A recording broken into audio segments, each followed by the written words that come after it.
you're making a difference. So make it beautiful, make it an experience, um, make that narration play out, and that in buildings become that art form. I think that process, and that's what I enjoyed in architecture is you have a process where art becomes a language. You need to speak to clients and the thinking that you have, but you're visualizing these problems that they have. It's whether it be a developer or a client that builds a house or a commercial space where things are very complex. You need to take all of these ideas and complexities, but try and translate it.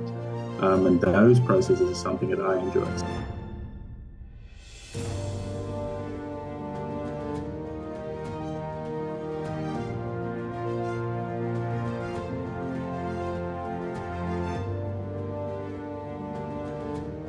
So great to meet you on Zoom, No, Ruan. 100%. Thank you so much. Same to you. So you're an architect. Where are you based? So I'm an architect in South Africa. I'm based in Pretoria. I studied here and then also met the people in the networks this side, and then now practicing all over South Africa at the moment. Yeah. But I saw you on Instagram and all the sketches and all the lovely buildings you are involved in. Was this something that you thought of as a child? Were you interested in architecture as a child? Yeah, I don't think particularly architecture. So I come from a small town, Heidelberg, in Gauteng, and I wasn't exposed to the field of the career path, architecture, but I was interested in sketch art, all those type of things. And I was exposed to graphic design early on, and that was something that I looked at. And then in that path, I found architecture. I became curious in what that is and what you can do with it.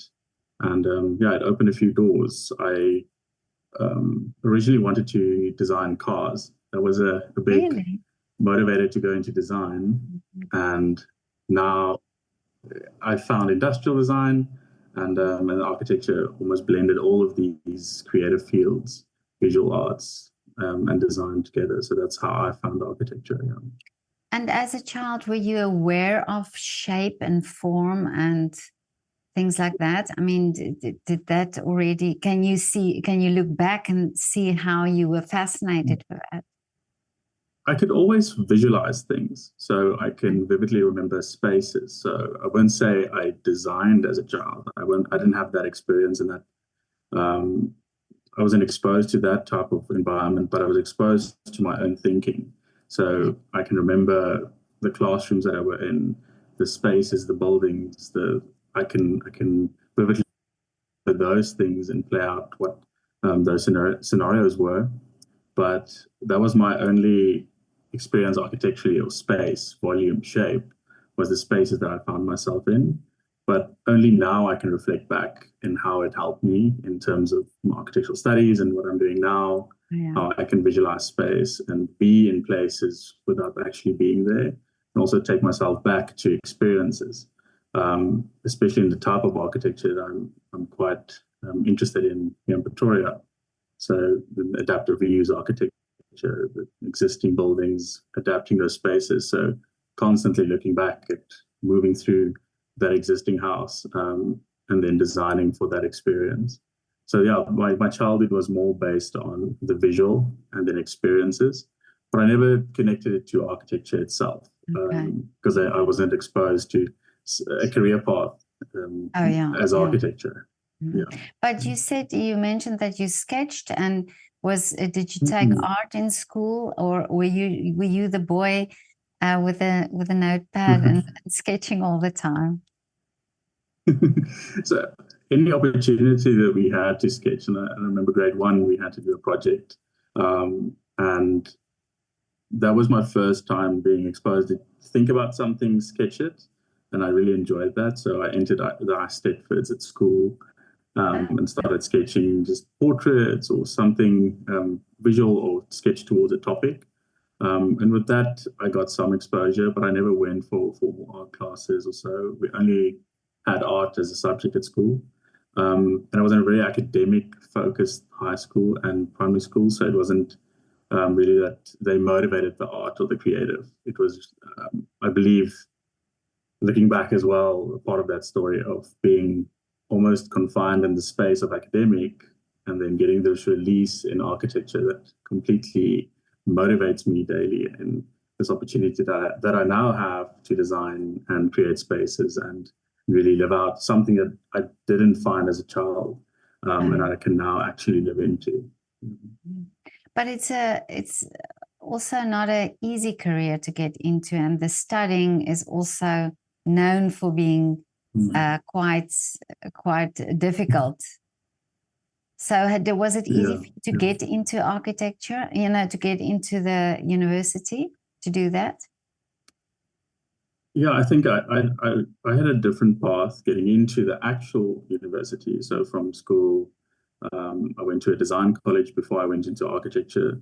There was this course, and they introduced architectural drafting at the school where I was. And I then enrolled for that course. And through that, I met people and realized that you had to do a degree, and there's more formal education that you need to go into art. That there was some interest and some talent also that I found in myself to do architecture and understand things.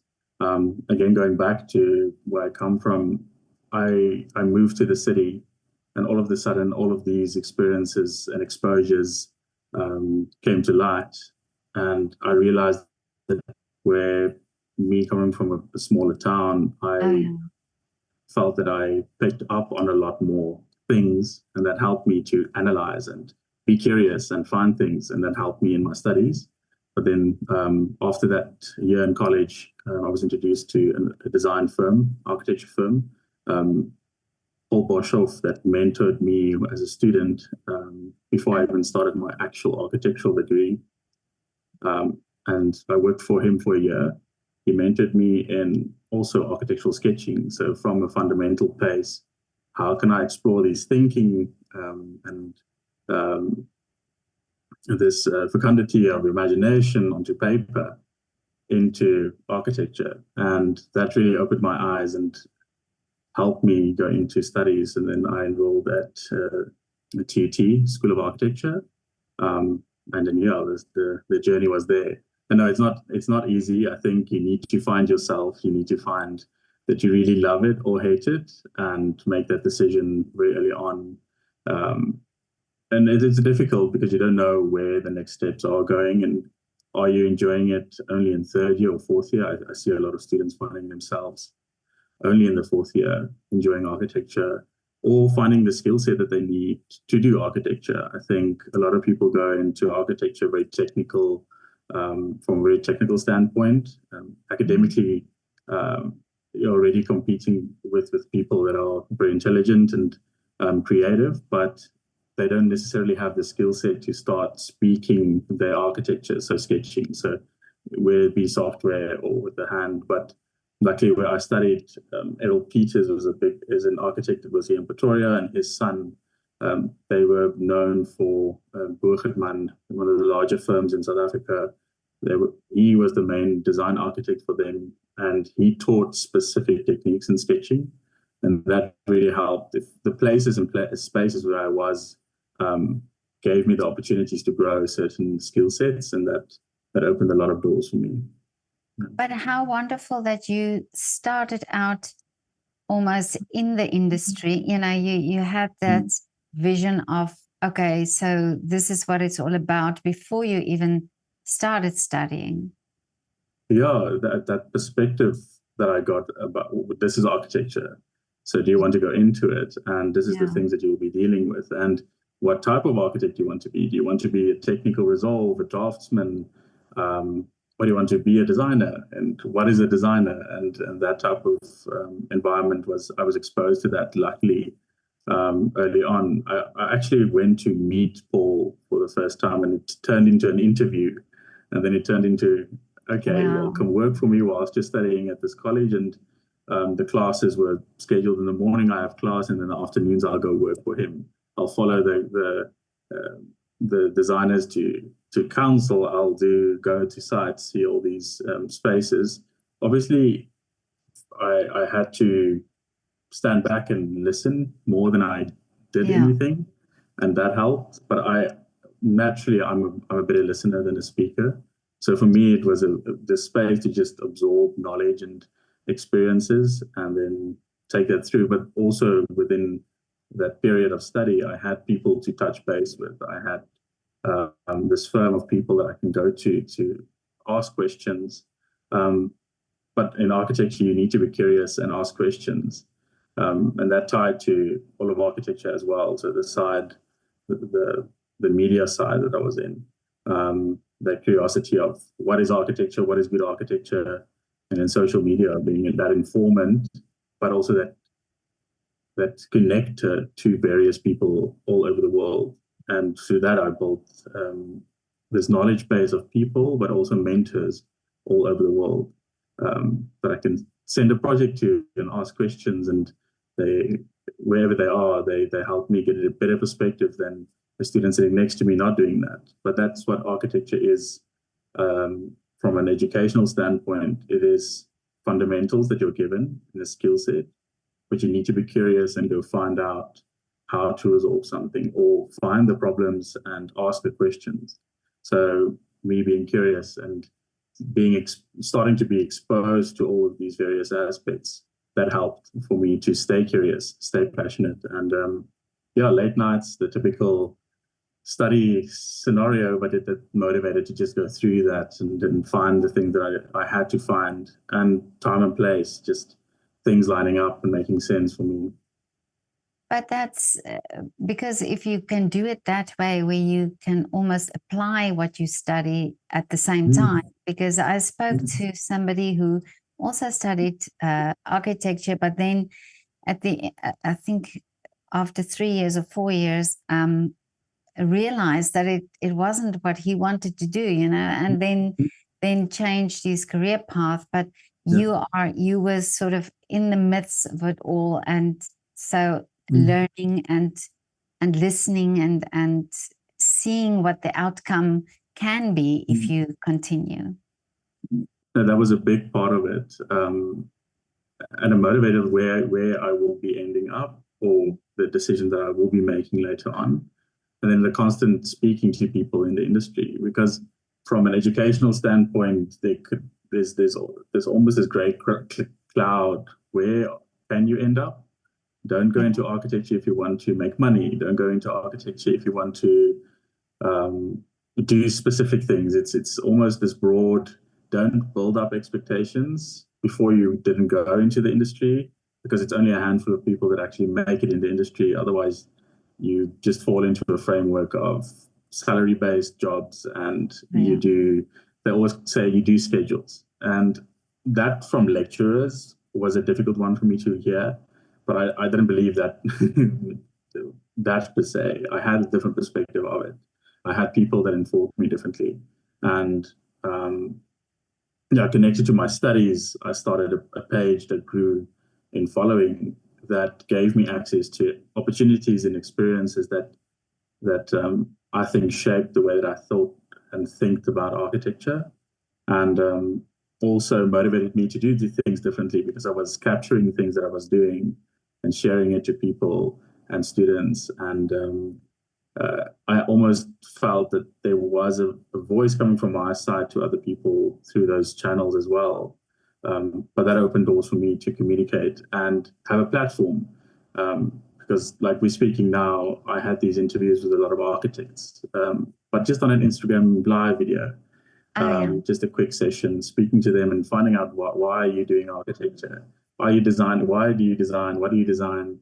And then bringing that locally as well. So meeting the actual architects and go sitting with them and speaking to them and finding out what they're doing. Because a successful architect, what are you doing differently, or where do you find your passion and motivation from? And that as a student helped me a lot, because I was sitting second year, third year, and that was in COVID. So we had that COVID period where I was in second year, and in third year, in that COVID period, I thought I need to go and see why should I continue with architecture, but how I want to continue with architecture. I think that was the more the question is, where do I want to be? I mean, COVID is happening. You have this space and time to think. I know COVID was not a good situation for a lot of people around the world, but it was mentally for me a great environment to just sit back and think about where I am, what I want to do, what is the next plan. Because I had a lot of things going on. I mean, there was the firm, but it was then this page that had all these people and opportunities that were given on the table for me. So I started speaking to architects, and that's how I got a perspective and saw that there is more to it, and that you as an individual, that you shape the way that you go into any creative environment. I mean, that's you're connected very closely to what you do as a brand, but also in the work that you do. Yeah. Talking about COVID, I think a lot of artists then, had this really difficult talk with themselves to think, why am I doing what I'm doing?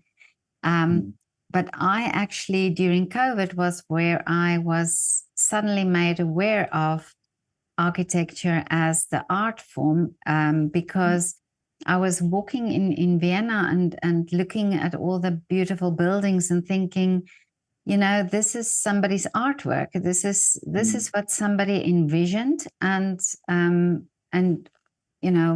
of course on paper, and then it was built, and it's a work of art that's standing there, and you think these buildings also, they are lived in. It's not an artwork that's just on a wall or just a sculpture.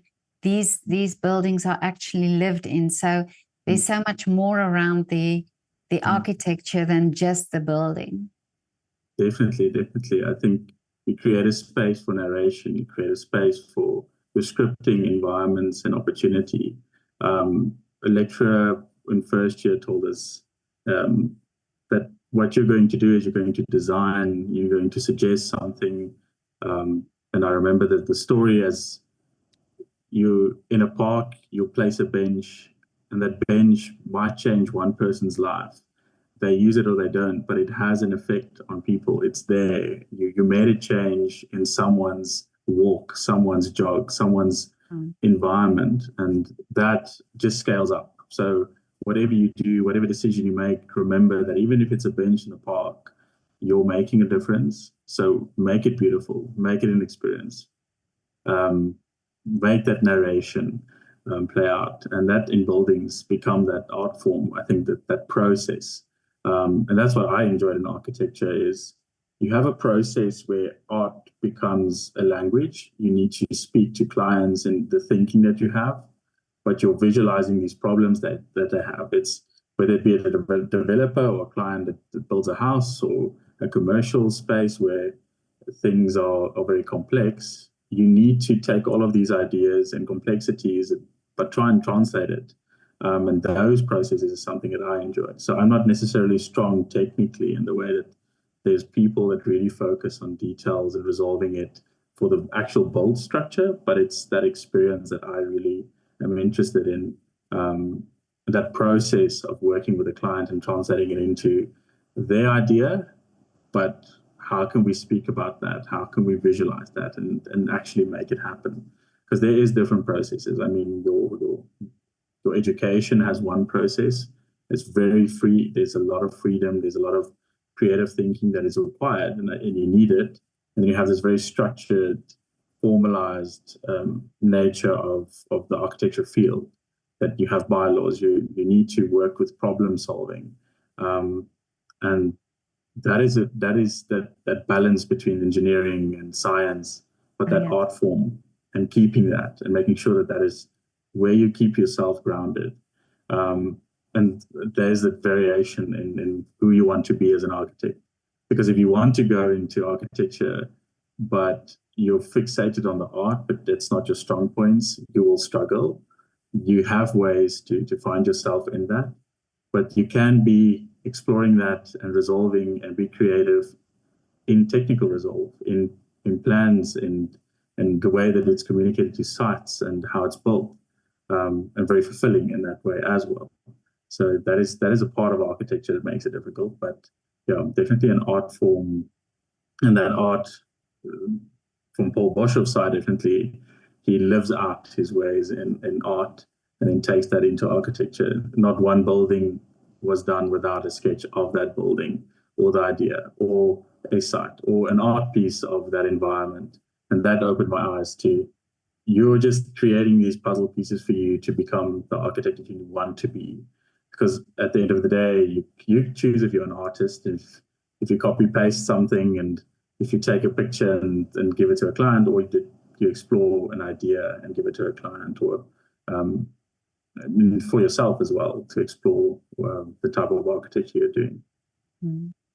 And how much freedom do you have in say when you design and the clients and so on? So are you are you very much bound to what they want, or do you have that creative freedom? I think it's very much based on the scenario that you're in. I had these beautiful opportunities and people that I could work with. It built up through my studies. I mean, being exposed to the actual industry made me meet people that also built my own network and built the people that I can work with later on. And as a candidate, I also, rather than just working for a firm, I brought in my own clients and people that almost were ready to start working with me, but I didn't have that technical experience. I didn't have the know-how of how to do this. So I was directly connected to firm as a candidate, and also starting a brand on the side to do design and incorporate. And this year, we formally established all of architecture as its own entity, where I can do whatever I want. But there was always that line of people connecting to that. But the freedom in the client is how much trust they have in you in resolving bylaws into architecture, and how creative you are in resolving interesting scenarios. So, for example, we work with a developer that truly gives you the freedom to do what you want to do, but you need to understand the risks and the rewards. If you get it right, if the homes that he wants to do are selling and it works in the environment, you get more. But if it doesn't, and you had this creative process and you had this idea, and he doesn't say no, he trusts you, and even in the paint colors being something odd, something different than what you're doing, even if it's pink. He trusts that process, and the team trusts that process, but you're taking it on yourself that this is going to work. That, as a young architect, it is freeing, and it's a great space for me, and a privilege for me to work in. But it also has a very there's a big responsibility from my side to understand and make sure it's not just me wanting to do something. It is informed by something. It's informed by a lot of things, but I can have that freedom because I'm working with a team, and I'm working with this process that I found through studies, through working with the firms, through working with Paul and mentors, that works in resolving and giving that resolution to a client's problem. And through that, I get freedom, not through you're an architect, do what you want to do. It's a proven scenario. We did one project, it sold, and that gave confidence in whoever looked at it that, oh, these people know what they're doing, and it just builds up on that. And I think in the background in getting to that, I say that, but we conceptualized about 110 projects in the last 4 years to get to a place where our first building was built last year. And I mean, that's a lot of iteration, a lot of speaking in clients and concepts, things that don't happen and then go forward.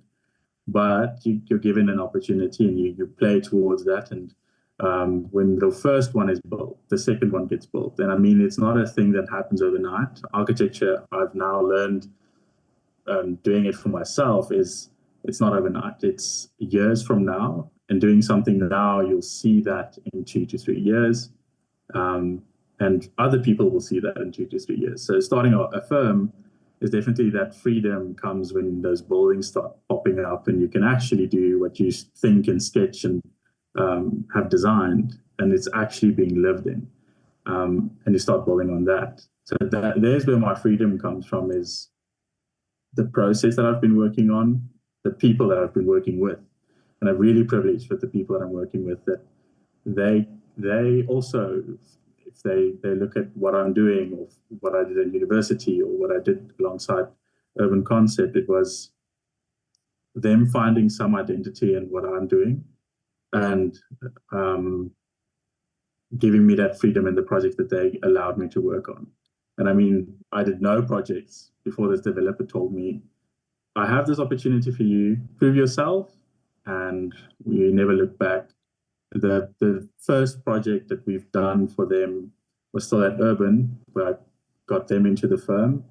In 2022 is now going to site this week. Wow. So, I mean, that's a long process, but that was the project that proved what we do and the thinking behind what we do. But we've built 3 projects in the time of that first concept that we put on the table. So yeah, no, freedom is a word that I think is connected to where you are and what you allow yourself to do, but also, do you work for a firm that dictates what freedom means? If you can work on different projects, is that freedom to you? Or do you design your own projects? Is that freedom to you? And for me, it is, I can be the lead design on a lot of projects only because I have a team of people alongside me. But that is my freedom, is that I can make decisions and communicate them. Sketching was a big thing, is I can think and I can communicate these ideas, even if however crazy it is, to these people, and that builds trust, and then giving me freedom, because we can communicate it way before it actually happens, way before we go into construction drawings and it's already too late. I think that process helped give freedom to my process. Well, we never realized that it takes so long, but yeah, isn't now that when you're explaining it makes sense that it is a long process from that initial idea to where the building actually is standing. But I read once that Charles, I think it's Charles Rennie Mackintosh, the designer, the Scottish designer, and architect. He said that a building on the outside and the inside, it has to be a unit. You know, like it has to reflect. The outside has to reflect what's on the inside. Do you think today, with modern architecture and a different way of living that we have now, that people appreciate that? You know, that the building has to speak also on both sides, on the inside and the outside? Yeah, I think buildings almost start to focus on the inside, where people don't live towards the world, but they live in their own worlds. I think technology is that one layer in our life that isolates us more than it really connects us. So your houses and your buildings and where you are, you don't want to be exposed to the nature like we were years ago. We now conceal ourselves, and where you are, South Africa, you conceal yourself because of crime rates. So we need to build walls, and we need to have layers of doors and windows and safety. What world do you create? And your architecture starts speaking that. But that is true in the sense that your house will start looking like that, what you see from the inside to the outside. I've been lucky to speak to a lot of internationals living in the apartment block that I live at, and the impression that they have of the architecture is that of people being scared, and people living in their own worlds, and people living into their own space. Technology does that, but also the type of environment and context does that. But a beautiful architecture, why not relate to the interior? I think technology is just that one layer that you're on your phone, it's in front of the TV, it's all those things that go into the homes and the places and the spaces that we create that isolate. And yeah, seeing these walls go up rather than open yards. And if you look at it like at a residential level, and then your commercial, I mean, that's a difficult one in terms of how it relates. I like to be surprised by buildings that you walk into and it's completely a different experience. I don't have a set rule or a set of rules. There are things that you do that's from a practical and a design perspective and a theoretical perspective, but architecture has so many languages. And I mean, each architecture their own language as well, how they design. But a beautiful architecture is a beautiful architecture. But I do enjoy if you walk into a space and you didn't expect that. It's almost if a cathedral reads as a cathedral, you almost expect what you're going to get into Exactly, yeah. that building. And Oscar Niemeyer with his type of buildings, Herzog de Meron, they also do quite stark buildings and experience buildings and museums. And those type of architecture is quite interesting, but I won't say that the exterior really reads into what the interior experience of those buildings are. And how much are you focused on, say, natural, the idea of that we have to start using natural materials in the home for us to have that sense of, we don't all live in nature, but in, say, in a cityscape where you use more wood or the colors are more reflective of nature, that it's for our well-being, for for how we see that it's that calming effect. So how is that affecting architecture for you? No, definitely. I think people now being confined in their own space, COVID, I think, opened a lot of eyes and people wanting different types of internal environments for themselves, from working at home and the type of light that they actually have in their houses, the type of environments, the type of materials. I think that does play for me now after almost a post-COVID architect.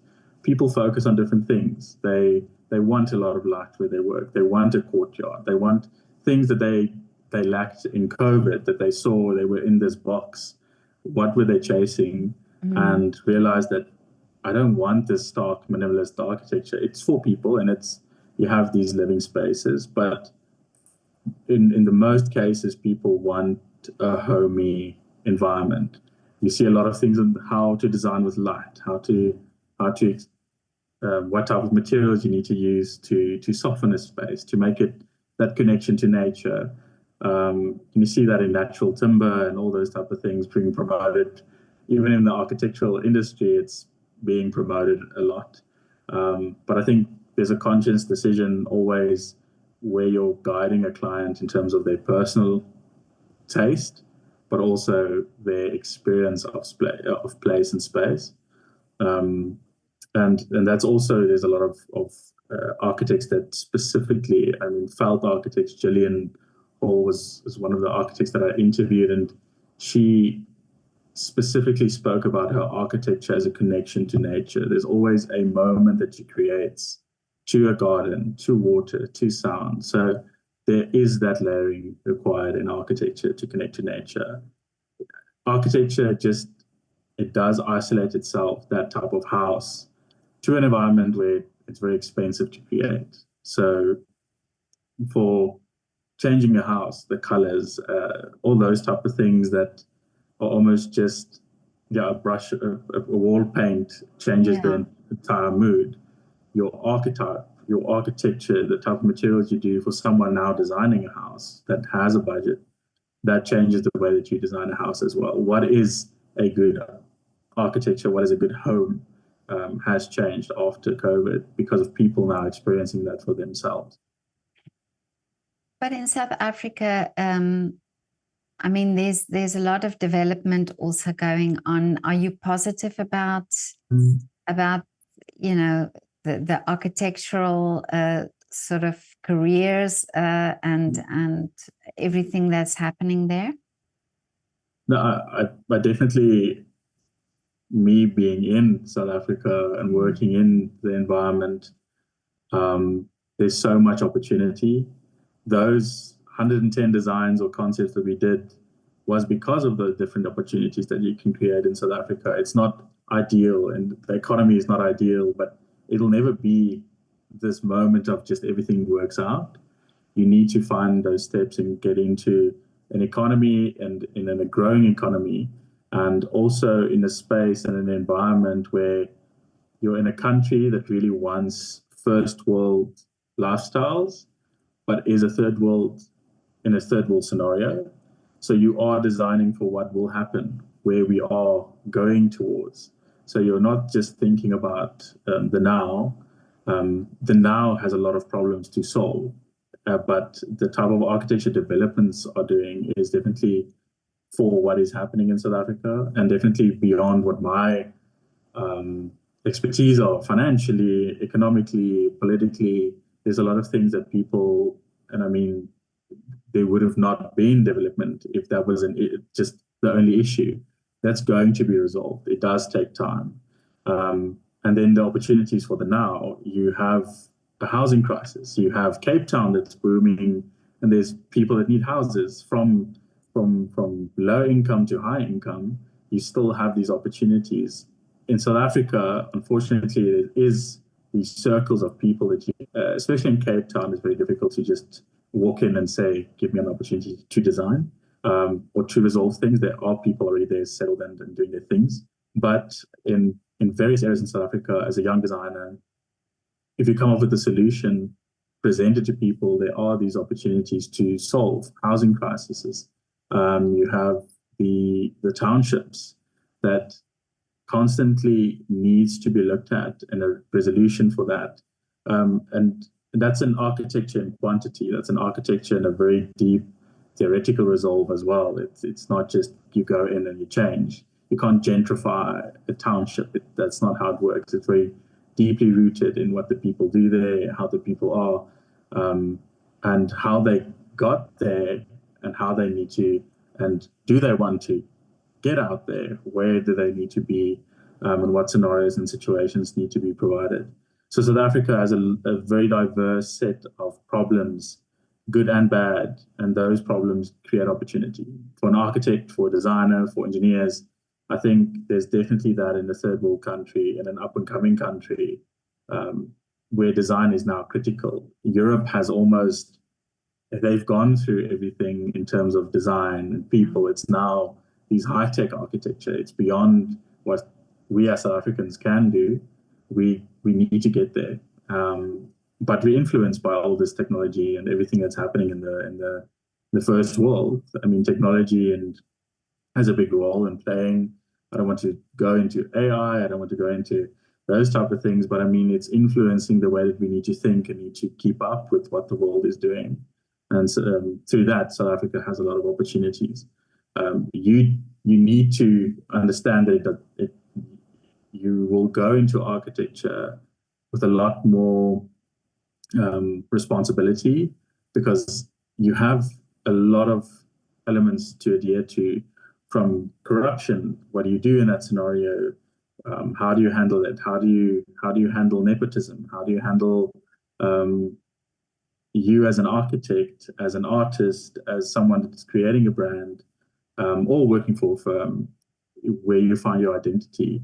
And there's a lot of opportunity in that sense, getting into the industry in South Africa.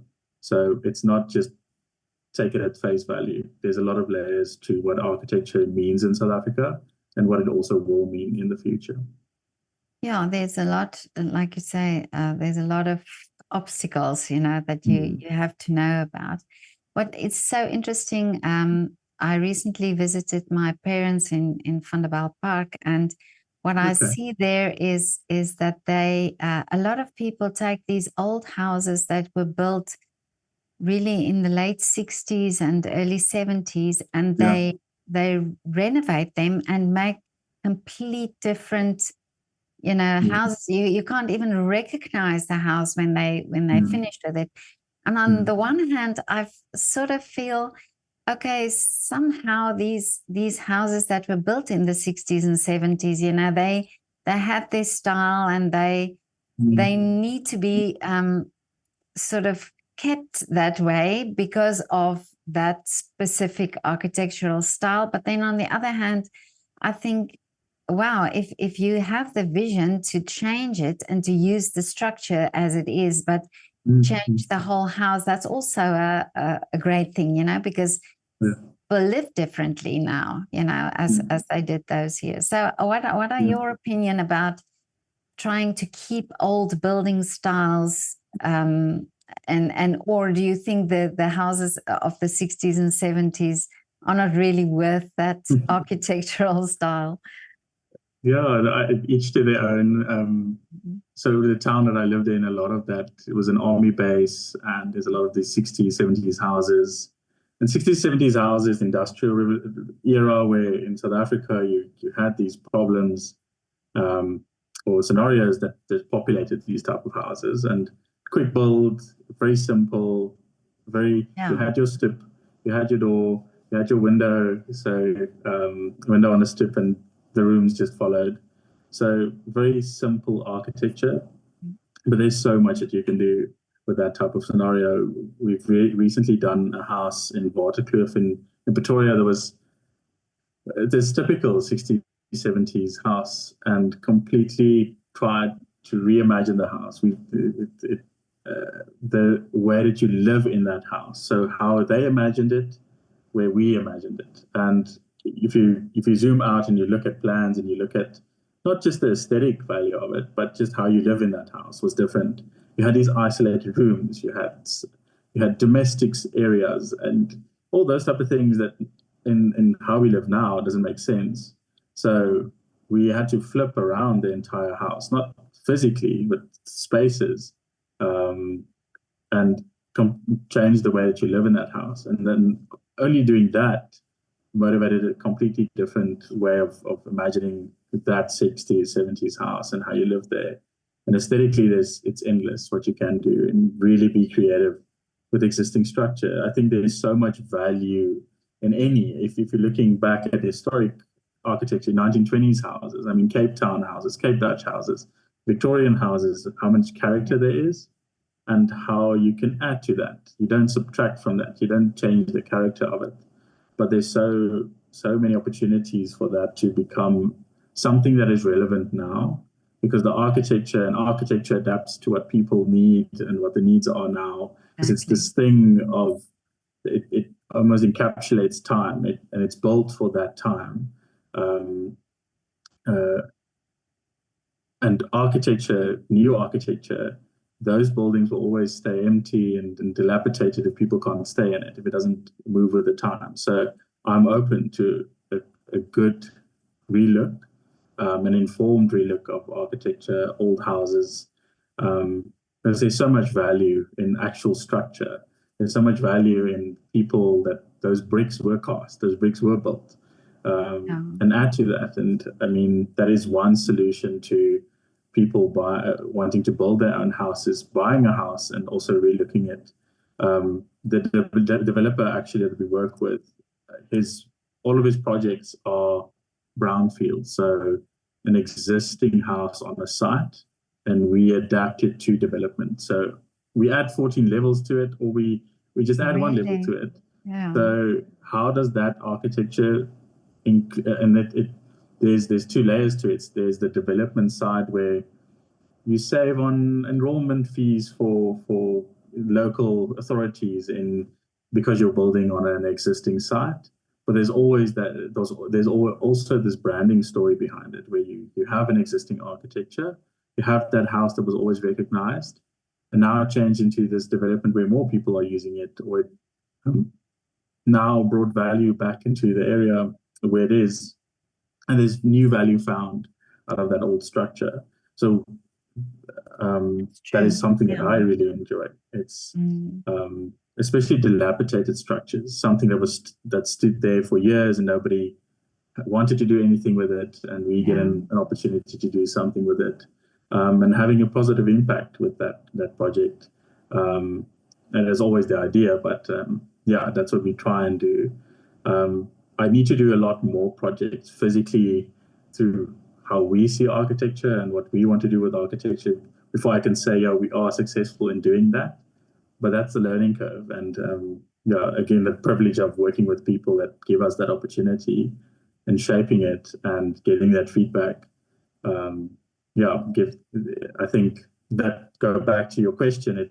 There's Yeah. so much value in what is. I mean, Vanderbilt, there's a lot of houses there, residential houses there that if you change that community in terms of just the way that they perceive their own house and what it can be, it changes the value. Your neighbor's house is now a different value, and monetary and actual living value. Yeah. I've always had this a dream when I drive in South Africa past these old railway houses, spoorweghuisies. Yeah, I always and you see them now, you know, they just standing there and nobody lives in them anymore. But I just always thought, and this was years ago, that I thought if somebody can renovate these little houses and take you back in time and, you know, so that you can see what it's like there, or just go in there. But yeah, that's not financially viable to do that. But that would be great if those little houses were restored.